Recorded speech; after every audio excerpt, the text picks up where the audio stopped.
What is up, everybody? Welcome back to Let's Have a Look, and today we are going to be having a look at the final station. It is the latest release from Tinybuild. It came out today, August 30th, 2016. Not sure when you're going to be watching this video, so might as well throw the date in there for you. But yeah, the final station is a new game from Tinybuild. Tinybuild also did Speedrunners, also did a game I love and I play on stream, Cluster Truck, which is an amazing game, and I've actually built a bit of a relationship with Tinybuild. They seem like very nice dudes over there. Again, not sponsored by them or Final Station or anything of the sort. Just doing this to make some content on the YouTube channel. Shed some light on some games that you guys might not know even exist. But yes, it did come out today. It is a indie 2D survival adventure type game where the main goal is basically to get to the final station, get to the end on your train. There's a reason why you got to stay on your train, and you kind of figure that out later in the game. This review is not going to be filled with spoilers, but I did beat it. So that might be a spoiler on what I think of the game, because I couldn't stop playing it. I wanted to sit down and record some. And I usually like to get like a bit of an idea of how the game works, all the mechanics, kind of like what I did with Of Kings and Men, and just enough to give you a good opinion on it and how I feel about it and what the game's about, so to see if you guys would be interested in picking it up. Speaking of picking it up, it is on Steam right now as it came out today, like I said, but it is for $14.99, and I believe it's only available on PC. I'm not exactly sure about that. Don't hold me to it, but it is available for $14.99 on Steam. So, what do I think of it? Like I said, I think I spoiled that a little bit by saying I beat it, because I could not stop it, like, playing. Like, I'm going to be real. Like, here's one of the cons. I think it did drag on a little long,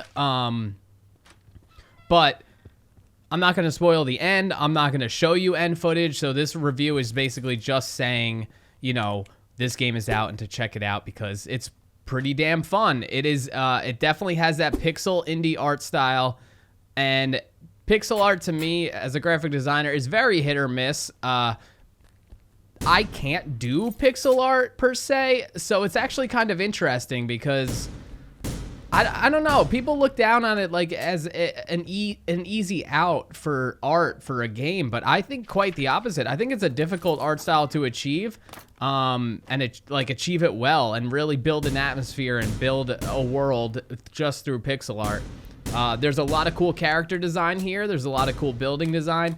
It is 2D side scrolling.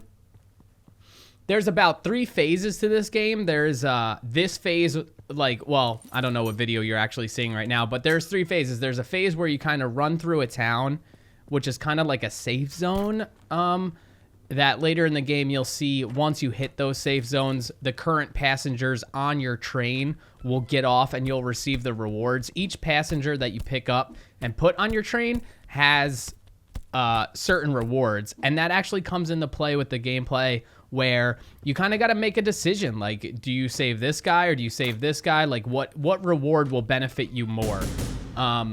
So there's the one phase is just the town. The second phase is the train, where you know, are transporting you and the survivors that you picked up along the way. On the train, there is, a console station in the front, which basically has a crafting system. It has a map. It also has how your train is doing. And it also has like an instant message, online messaging type thing where you could talk with other conductors and stuff. And then the train is laced with mini games. So there's a mini game in the back, a couple in the front, and every time you board the train, the mini game switches up. It's not different every single time. You sometimes replay the same mini games, but they add new mini games throughout.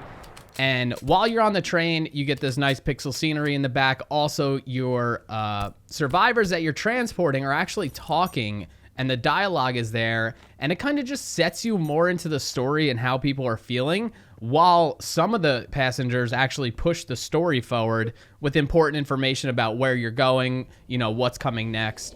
As for the story, I'm not going to give too much away about that, but just know it's super cryptic and like a little difficult to see exactly what they're talking about.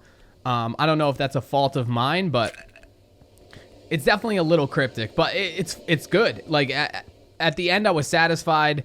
It's a good storyline. You know, it's pretty. I guess I haven't touched on this, but basically the basis of it was there was an outbreak. These huge capsules came down and hit Earth and let out this gas, and it's infecting people. So it's like another H1 or H2 breakout, whatever they call it. So people are turning into zombies. People are losing their lives. You know the drill by now. But yeah, that's the basis of the story. But I think there is more here than a zombie game per se.